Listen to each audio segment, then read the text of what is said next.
Hello प्यारे बच्चों, मैं हूं शुभम और आज की वीडियो में हम बात करेंगे क्लास 10th के फिजिक्स के एक chapter light, reflection and refraction के बारे में।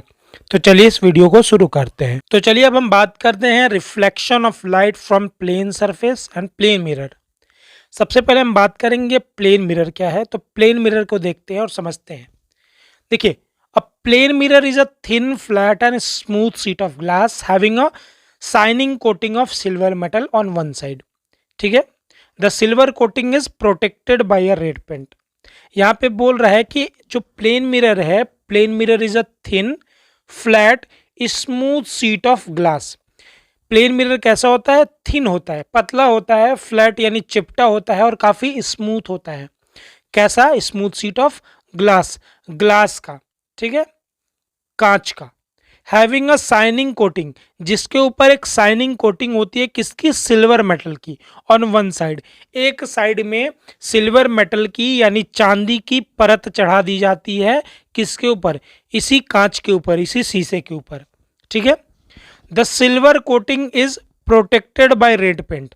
और ये जो सिल्वर कोटिंग है, ये जो है, इसको क्या किया जाता है? रेड पेंट से बचाया जाता है। रेड पेंट उसके ऊपर लगा करके इसको प्रोटेक्ट किया जाता है ताकि ये खराब ना हो। अब हम बात करेंगे कि रिफ्लेक्शन कहाँ पे होता है प्लेन मिरर के ऊपर में। देखिए, the reflection of light, the reflection of light in the plane mirror takes place at the silver surface in it. जो लाइट का रिफ्लेक्शन होता है प्लेन मिरर के ऊपर, वो उसी सिल्वर कोटिंग के ऊपर, उसी सिल्वर सरफेस के ऊपर होता है, जो कि उस कोटिंग को चढ़ा करके रेड पेंट मार दिया जाता है। ठीक है, तो सिल्वर कोटिंग के ऊपर, सिल्वर सरफेस के ऊपर ही रिफ्लेक्शन होता है प्लेन मिरर के अंदर में। क्लियर? चलिए एक फोटो आपको दिखाते हैं। दिखा, ये वाला दिख रहा है आपको ना? तो इसी में देखिए आप कि हमारा यहाँ पे क्या है, एक प्लेन मिरर है। क्या है हमारा? एक प्लेन मिरर है और प्लेन मिरर के सामने में हमारा रखा हुआ है एक ऑब्जेक्ट। ठीक है, ये क्या है? हमारा ऑब्जेक्ट। और ये जो ऑब्जेक्ट है, ये क्या कर रहा है? रिफ्लेक्ट कर रहा है लाइट को। किसके अंदर में? प्लेन मिरर के अंदर में। और इसी रिफ्लेक्शन के वजह से प्लेन मिरर के अंदर में बन रहा है इमेज। क्या हो रहा है? Formation of image. और एक्चुअली ये जो फॉर्मेशन हो रहा है इमेज का, ये कहाँ पे हो रहा है? ये वही सिल्वर के अंदर में हो रहा है। किसके अंदर में? ये जो सिल्वर कोटिंग होती है ग्लास के ऊपर, एक साइड में उसी सिल्वर कोटिंग के ऊपर इस ऑब्जेक्ट का रिफ्लेक्शन हो रहा है। दैट मीन्स इमेज का फॉर्मेशन हो रहा है। क्लियर? अब आप बोलोगे ये कैसे इमेज का फॉर्मेशन हो रहा है, तो मैं ये आगे आपको बताऊंगा, एक्सप्लेन करूंगा मैं आगे। फिलहाल के लिए आगे बढ़ते और समझते कुछ और टर्म्स के ऊपर में। देखिए, यहाँ पे बोल रहा है कि अगर आपको डायग्राम बनाना है, in diagram a plane mirror is represented by a straight line having a number of short oblique line on one side. Diagram के अंदर में जो प्लेन मिरर होता है वो स्ट्रेट लाइन से रिप्रेजेंट किया जाता है, जिसके एक साइड में ऑब्लिक लाइंस, जिसके एक साइड में ऑब्लिक लाइंस होते हैं। कैसे? क्या होते हैं? एक साइड में ऑब्लिक लाइंस होते हैं। ऑब्लिक लाइंस कहने का मतलब इसी तरीके से छोटे छोटे लाइंस होते हैं। और यही जो हमारा है ना, ये हमारा कहलाता है डायग्राम। किसका? प्लेन मिरर का। इसका डायग्राम कहलाता है प्लेन मिरर का डायग्राम कहलाता है। क्लियर? चलिए आगे बढ़ते हैं और समझते हैं reflection of light, law of reflection of light. देखिए, law of reflection of light को समझने से पहले हमको कुछ टर्म्स को, कुछ मीनिंग को समझना होगा। वो क्या क्या है? Incident ray, point of incident, reflected ray, angle of reflection of और एंगल ऑफ इंसिडेंट। ये हमारे 5 पॉइंट है। इसके अलावा एक और पॉइंट है नॉर्मल। तो टोटल 6 पॉइंट्स है जिसको कि हमको समझना होगा before understanding the law of reflection of light. तो सबसे पहले हम बात करते हैं इंसिडेंट रे की। सबसे पहले हम किसकी बात करेंगे? इंसिडेंट रे की। तो इंसिडेंट रे क्या है? A ray of light which falls on the mirror surface is called incident ray. एक ऐसा रे ऑफ लाइट जो क्या हो रहा है, मिरर सरफेस के ऊपर, किसी प्लेन सरफेस के ऊपर गिर रहा है। क्या रहा है? आ रहा है या गिर रहा है, इसी को बोलते हैं, क्या बोलते हैं इसको? इंसिडेंट रे बोलते हैं। क्या बोलते हैं? Incident ray. यानी वो रे ऑफ लाइट जो कि प्लेन मिरर के सरफेस के ऊपर गिरता है, पड़ता है, उसी को बोलते हैं इंसिडेंट रे। ठीक है, नेक्स्ट हम बात करते हैं कि हमारा पॉइंट ऑफ इंसिडेंट क्या होता है। देखिए, the point at which incident ray falls, एक ऐसा पॉइंट जिसके ऊपर की इंसिडेंट रे पड़ती है on the mirror is called point of incident. यानी यहाँ पे हम लोग अगर ऐसे लाइन खींच दें और एक पॉइंट, एक मिरर जो हो रहा है, मिरर के ऊपर में एक इंसिडेंट रे आ रहा है, जिस पॉइंट पे गिर रहा है, ये क्या हो रहा है, जिस पॉइंट पे गिर रहा है, इसी को बोलते हैं पॉइंट ऑफ इंसिडेंट। ठीक है, फिर नेक्स्ट हम बढ़ते हैं, रिफ्लेक्टेड रे क्या है। तो रिफ्लेक्टेड रे का डेफिनेशन देखिए, the ray of light which is sent back और bounce back by the mirror is called the reflected ray. यानी वो रे ऑफ लाइट जो क्या हो रहा है, मिरर से बाउंस हो रहा है या वापस भेज दिया रहा है, जा रहा है। ठीक है, इंसिडेंट रे हमारा आया और यहाँ से ये रिफ्लेक्ट होकर के जो चला गया, इसी को बोलते हैं रिफ्लेक्टेड रे। ठीक है, अब हम बढ़ते हैं नॉर्मल के ऊपर। नॉर्मल हमारा क्या होता है, ये सारी की सारी चीज़ें मैं आपको with the help of figure भी समझाऊंगा। फिलहाल इसका डेफिनेशन को समझते हैं। नेक्स्ट हमारा जो है वो है नॉर्मल। तो नॉर्मल क्या है, the normal is a line at right angle, that means 90 degree, ठीक है, to the mirror surface at the point of incident. यानी नॉर्मल एक ऐसा लाइन होता है जो कि एकदम राइट एंगल पे होता है, परपेंडिकुलर होता है, 90 डिग्री का एंगल का फॉर्मेशन करता है मिरर सरफेस के ऊपर। कहाँ पे, पॉइंट ऑफ इंसिडेंट के ऊपर। कहाँ पे, पॉइंट ऑफ इंसिडेंट के ऊपर। ठीक है, नेक्स्ट हम बढ़ते हैं कि एंगल ऑफ इंसिडेंट क्या है। तो देखिए, एंगल ऑफ इंसिडेंट क्या है, the angle made by the incident रे। यानी एक ऐसा एंगल जिसको कि इंसिडेंट रे बनाता है with the normal at the point of incident. कहाँ पे, नॉर्मल के साथ पॉइंट ऑफ इंसिडेंट के ऊपर। यानी एक ऐसा एंगल जिसको इंसिडेंट रे बनाता है, the angle made by the incident रे with the normal at the point of incident is called the angle of incident. Clear. चलिए अब लास्ट हम समझते हैं कि एंगल ऑफ रिफ्लेक्शन क्या है हमारा। ठीक है, तो एंगल ऑफ रिफ्लेक्शन क्या है, जैसे ही एंगल ऑफ इंसिडेंट है वैसे ही एंगल ऑफ रिफ्लेक्शन भी है। The angle made by the reflected रे, इसमें क्या होता है कि वो एंगल जो रिफ्लेक्टेड रे बनाता है नॉर्मल के साथ पॉइंट ऑफ इंसिडेंट के ऊपर। The angle made by the reflected रे with the normal at the point of incident. ठीक है, वो एंगल जो रिफ्लेक्टेड रे नॉर्मल के साथ पॉइंट ऑफ इंसिडेंट के ऊपर बनाता है, उसी को बोलते हैं एंगल ऑफ रिफ्लेक्शन। क्या बोलते हैं, एंगल ऑफ रिफ्लेक्शन। अब हम समझते हैं विद द फिगर कि हमारा ये सारी चीज़ें क्या है। चलिए मैं आपको एक फिगर दिखाता हूँ। यहाँ पे आपको फिगर दिख रहा है, थोड़ा सा जूम इन कर देता हूँ मैं इस फिगर को। अब मैं दिखाता हूँ आपको ये फिगर। चलिए इस फिगर को नोट कीजिएगा।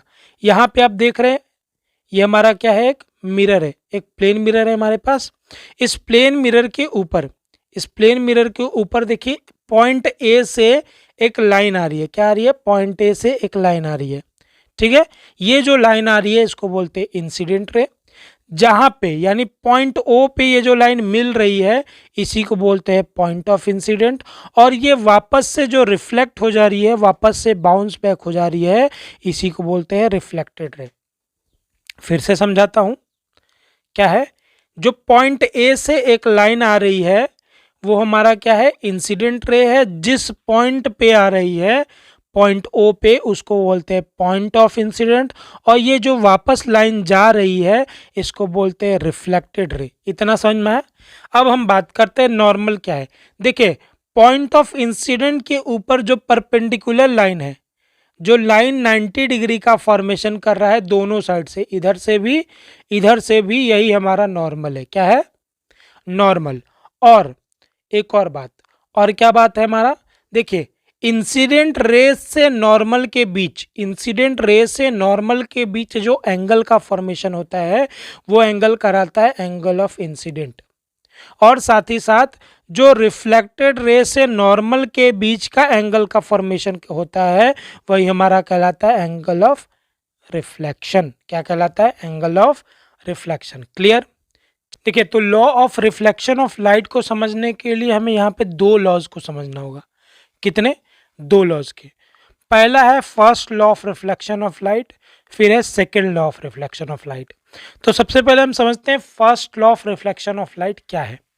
देखिए, according to the first law of reflection of light, first law of reflection light के according the incident ray, the reflected ray and normal all lies on in the same plane. देखिए, first law of reflection of light बोलता है कि जो हमारा incident ray है, reflected ray है और नॉर्मल है, ये तीनों ही एक ही प्लेन पे, एक ही पॉइंट पे लाई करेंगे। यानी ये तीनों कहाँ पे होंगे? एक ही पॉइंट पे होंगे। क्लियर? फिर सेकेंड लॉ ऑफ रिफ्लेक्शन बोलता है कि according to the second law of reflection of light, the angle of reflection is always equal to the angle of incident. Second law of reflection of light कहता है कि जितना angle of incident होगा उतना ही एंगल ऑफ रिफ्लेक्शन होगा। अगर मान लीजिए कि हमारा जो एंगल ऑफ इंसिडेंट है 30 डिग्री है, तो एंगल ऑफ रिफ्लेक्शन भी कितना होगा? 30 degree. Clear? Second law of reflection बोलता है कि जितना the angle of reflection, the angle of reflection is always equal to the angle of incident. जितना एंगल ऑफ इंसिडेंट उतना ही एंगल ऑफ रिफ्लेक्शन। दोनों को समझते हैं फिर से। देखिए, फिगर में जाते हैं और देखते हैं। देखिए यहाँ पे क्या बोल रहा है फर्स्ट लॉ में कि हमारा जो इंसिडेंट रे है, क्या है? इंसिडेंट रे है, रिफ्लेक्टेड रे है, नॉर्मल है, ये तीनों ही एक ही प्लेन पे लाई करेंगे, यानी पॉइंट ऑफ इंसिडेंट पे लाई करेंगे। दूसरा जो बोल रहा है कि एंगल ऑफ इंसिडेंट बराबर एंगल ऑफ रिफ्लेक्शन होगा।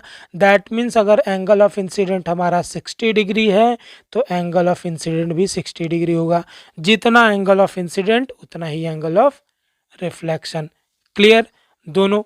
चलिए, अगर दोनों क्लियर हो जाता है तो हम बढ़ते हैं आगे और समझते हैं एक क्वेश्चन के माध्यम से एक और चीज को। देखिए, इस क्वेश्चन में कह रहा है कि what happened when a ray of light falls normally or perpendicularly on the mirror surface। क्या होगा अगर एक रे ऑफ लाइट किसी सरफेस के ऊपर, किसी मिरर के ऊपर परपेंडिकुलरली यानी एकदम नॉर्मल गिरेगा? तो देखिए, इस केस में क्या होगा कि when a ray of light which is incident normally or perpendicularly on the mirror is reflected back along the same path। वो क्या होगा? जिस पाथ पे इंसिडेंट रे आएगा, अगर परपेंडिकुलरली इंसिडेंट रे आ रहा है तो हमारा जो रिफ्लेक्टेड रे होगा वो भी परपेंडिकुलरली होगा। क्लियर? क्यों? क्योंकि इन दोनों के the angle of incident as well as angle of reflection for such a ray of light are zero। क्या बोल रहा है कि जो हमारा एंगल ऑफ इंसिडेंट रिफ्लेक्शन जो होगा वो एंगल ऑफ इंसिडेंट के बराबर होगा। दैट मीन्स दोनों के दोनों हमारा जीरो होंगे। कितने होंगे? जीरो होंगे। क्लियर? हमारा इंसिडेंट रे का एंगल यानी एंगल ऑफ इंसिडेंट और रिफ्लेक्टेड रे का एंगल यानी एंगल ऑफ रिफ्लेक्शन दोनों ही जीरो होंगे। क्लियर? इतना समझ में आया? तो आगे बढ़ते हैं और हम समझते हैं कि हमारा रेगुलर एंड डिफ्यूज रिफ्लेक्शन क्या होता है। तो सबसे पहले समझते हैं कि रेगुलर रिफ्लेक्शन ऑफ लाइट क्या है। देखिए, in regular reflection of light a parallel beam, क्या? A parallel beam of incident light is reflected as a parallel beam in one direction. Regular reflection of light में ये बोल रहा है कि जो हमारा इंसिडेंट रे होगा, कैसा इंसिडेंट रे? पैरेलल बीम होगा। इंसिडेंट रे का पैरेलल बीम जो होगा वो हमेशा रिफ्लेक्ट होगा तो पैरेलल बीम में ही होगा। मतलब जिस प्रकार से इंसिडेंट रे पैरेलल आ रहा है वैसे ही उसी प्रकार से रिफ्लेक्टेड रे भी हमारा पैरेलल ही जाएगा एक ही डायरेक्शन में। किस डायरेक्शन में? एक डायरेक्शन में। दूसरी चीज यहाँ पे क्या बोल रहा है? दूसरी चीज बोल रहा है कि regular reflection of light occurs from smooth surface like plane mirror और हाईली पॉलिश्ड मेटल सरफेस। जो हमारा रेगुलर रिफ्लेक्शन ऑफ लाइट जो होता है ना वो स्मूथ और पॉलिश्ड सरफेस पे होता है। जैसे कि हमारा कोई प्लेन मिरर हो गया या फिर कोई ऐसा मेटल जो कि एकदम पॉलिश्ड हो, एकदम स्मूथ हो। ठीक है, उसी पे रेगुलर रिफ्लेक्शन ऑफ लाइट होगा। क्लियर। अब नेक्स्ट बढ़ते हैं, डिफ्यूज रिफ्लेक्शन ऑफ लाइट क्या होता है हमारा। ठीक है, समझते हैं डिफ्यूज रिफ्लेक्शन ऑफ लाइट। देखिए, डिफ्यूज रिफ्लेक्शन ऑफ लाइट में क्या होता है, in diffuse reflection a parallel beam of incident light is reflected in different direction. Diffuse reflection of light में जो होता है ना, इंसिडेंट रे में जितने भी पैरेलल बीम होते हैं वो अलग अलग डायरेक्शन में डिफ्लेक्ट हो जाते हैं। ठीक है, यानी वो रिफ्लेक्ट होंगे तो किस डायरेक्शन में, अलग अलग डायरेक्शन में होंगे। मैं आपको फिगर के माध्यम से भी समझाऊंगा। नेक्स्ट हम बढ़ते हैं, the diffuse reflection of light takes place from rough surface like paper, cardboard, chair etcetera. जितने भी रफ सरफेस होंगे, चाहे वो पेपर होगा, चाहे बुक होगा, चाहे कार्डबोर्ड होगा, चाहे चेयर होगा, चाहे ट्री होगा, इवन हम ह्यूमंस भी, हमारे अंदर कैसा रिफ्लेक्शन ऑफ होगा, हमारे अंदर डिफ्यूज रिफ्लेक्शन ऑफ लाइट होगा। चलिए मैं अब आपको ये फिगर के माध्यम से दिखाता हूँ। फर्स्ट नंबर पे जो हमारा है वो है हमारा कौन सा, रेगुलर रिफ्लेक्शन। इस केस में क्या हो रहा है कि जितने भी इंसिडेंट रे है वो सब क्या है, पैरेलल है। कैसे हैं, पैरेलल है, और ये रिफ्लेक्ट भी हो रहे हैं तो पैरेलली ही रिफ्लेक्ट हो रहे हैं। यानी जिस प्रकार से इंसिडेंट रे आ रहा है उसी प्रकार से हमारा रिफ्लेक्टेड रे भी जा रहा है। समझ में आ रहा है, जिस प्रकार से इंसिडेंट रे आ रहा है उसी प्रकार से हमारा रिफ्लेक्टेड रे भी जा रहा है। But in case of diffuse reflection क्या हो रहा है, हमारा इंसिडेंट रे तो पैरेलली आ रहा है, लेकिन चूंकि सरफेस क्या है, काफ़ी रफ सरफेस है, इस वजह से इनका जो रिफ्लेक्शन हो रहा है वो किसी भी डायरेक्शन में हो जा रहा है। क्या हो रहा है, पैरेलल बीम जो है इस रफ सरफेस की वजह से पैरेलली रिफ्लेक्ट नहीं हो रहे हैं, बल्कि इधर उधर छितरा जा रहे हैं, छितिर बितिर हो जाए। दैट मीन्स क्या हो रहा है कि अलग अलग डायरेक्शन में ये फैल जा रहा है। फिर से समझा देता हूँ कि हमारा जो रेगुलर रिफ्लेक्शन में क्या होता है कि ये जो इंसिडेंट रेज होते हैं पैरेलली ही आते हैं और पैरेलल ही जाते हैं। ठीक है, बट चूंकि डिफ्यूज रिफ्लेक्शन ऑफ लाइट के अंदर में जो सरफेस होता है वो काफ़ी रफ होता है, इसी वजह से जो इंसिडेंट रे होता है ना वो आता तो पैरेलल है बट जाता क्या है, अलग अलग डायरेक्शन में हो जाता है। क्यों, क्योंकि इसका जो सरफेस है वो स्मूथ नहीं है, इसी वजह से। क्लियर, ये समझ में आ गया। चलिए अब आगे बढ़ते हैं और समझते हैं ऑब्जेक्ट क्या है और इमेज क्या है। ऑब्जेक्ट एंड इमेज, क्योंकि ये इम्पॉर्टेंट है। ठीक है, जब हम रिफ्लेक्शन ऑफ लाइट पढ़ेंगे खास करके मिरर्स के अंदर में, तो हमको ऑब्जेक्ट को भी समझना है और साथ ही साथ हमको किसको, इमेज को भी समझना है। क्लियर, तो चलिए समझते हैं ऑब्जेक्ट क्या है। देखिए, anything which gives out light rays, anything which gives out light rays either its own, या तो खुद का, और reflected by it is called object. कोई भी ऐसा चीज, कोई भी ऐसा चीज जो लाइट रेज को देता है, बाहर निकालता है, चाहे खुद का लाइट रेज हो यानी खुद से ग्लो कर रहा हो, खुद से जल रहा हो, या फिर किसी लाइट को वो अपने आप से, अपने बॉडी से रिफ्लेक्ट कर रहा हो, वो ऑब्जेक्ट कहलाता है। और ऑब्जेक्ट देखिए दो टाइप के होते हैं। कितने टाइप के होते हैं, दो टाइप के। कौन कौन से, पहला नंबर पे हम आता है ल्यूमिनस, दूसरा नंबर पे हमारा आता है नॉन ल्यूमिनस। अब देखिए ल्यूमिनस की हम बात करते हैं, the object which emit their own light. वैसा ऑब्जेक्ट जो अपना खुद का लाइट इमिट करता है उसको ल्यूमिनस ऑब्जेक्ट बोलते हैं। जैसे कि हमारा एग्जांपल में the sun, star, bulb, tubelight वगैरह। वो सारे ऑब्जेक्ट जो खुद का लाइट इमिट करते हैं, जो खुद लाइट रिलीज करते हैं, वो ल्यूमिनस ऑब्जेक्ट कहलाते हैं। जैसे कि सूर्य, तारा, बल्ब, ट्यूबलाइट, ये सारे ल्यूमिनस ऑब्जेक्ट है। क्या है, ल्यूमिनस ऑब्जेक्ट है। अब फिर हम बढ़ते हैं नॉन ल्यूमिनस ऑब्जेक्ट के ऊपर। देखिए नॉन ल्यूमिनस ऑब्जेक्ट क्या होता है कि the object which do not emit their own light, जो खुद का लाइट नहीं रिलीज करते हैं उनको नॉन ल्यूमिनस ऑब्जेक्ट बोलते हैं। कौन से ऑब्जेक्ट, नॉन ल्यूमिनस ऑब्जेक्ट। जैसे हाउस हो गया, ट्री हो गया, मून हो गया, ह्यूमन बॉडी हो गया, ये सारे खुद का लाइट इनका नहीं होता है, ये क्या करते हैं, दूसरों के लाइट को क्या करते हैं, रिफ्लेक्ट करते हैं, इसीलिए ये नॉन ल्यूमिनस ऑब्जेक्ट कहलाते हैं। क्लियर इतना। चलिए अब हम बात करते हैं नेक्स्ट इमेज की। इमेज क्या होता है, चलिए देखिए इमेज जो है हमारा, image in is an optical appearance produced when light rays coming from an object are reflected from the mirror. Image is an optical appearance produced when light rays coming from an object are reflected from a mirror. Image जो होता है ना वो optical appearance होता है। क्या होता है? ऑप्टिकल अपीयरेंस होता है जब एक मिरर से, जब एक शीशे से, जब एक कांच से लाइट जो है वो टकराती है, लाइट उसके ऊपर पड़ती है किसी भी ऑब्जेक्ट से।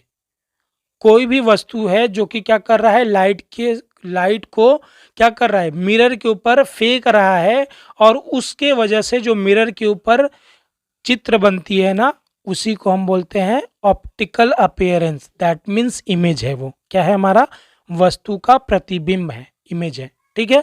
और ये दो टाइप के होते हैं, एक होता है रियल इमेज, दूसरा होता है वर्चुअल इमेज। कितने टाइप के इमेज होते हैं? दो टाइप के, रियल और वर्चुअल। और समझते हैं हम सबसे पहले कि रियल क्या है, फिर हम बात करेंगे वर्चुअल इमेज की। देखिए, रियल इमेज अगर है बोलें तो the image which can be obtained on a screen is called real image. वो इमेज जिसको कि हम लोग स्क्रीन पे ऑब्टेन्ड कर सकते हैं। स्क्रीन पे ऑब्टेन करने का मतलब कैसा इमेज? वैसा इमेज जो स्क्रीन पे ऑब्टेंट होता है। यानी सिनेमा हॉल अगर आपने गए होंगे, आप देखे होंगे, तो वहाँ पे जो मूवी चलती है ना, जो पिक्चर चलता है, वो एक्चुअली रियल इमेज है। वो क्या है? रियल इमेज है, क्योंकि उसको स्क्रीन पे ऑब्टेन किया जा सकता है, उसको स्क्रीन पे देखा जा सकता है। ठीक है। आपके मोबाइल फ़ोन में जो इमेज आपको दिखती है वो भी एक तरीके की रियल इमेज है। ठीक है। दूसरी हम बात करते हैं नेक्स्ट वर्चुअल इमेज की। किसकी?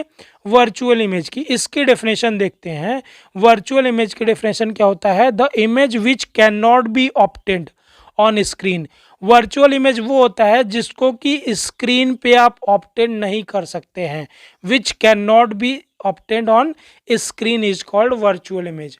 और वर्चुअल इमेज कहाँ कहाँ फॉर्मेशन होता है? तो जितने भी प्रकार के शीशे होते हैं।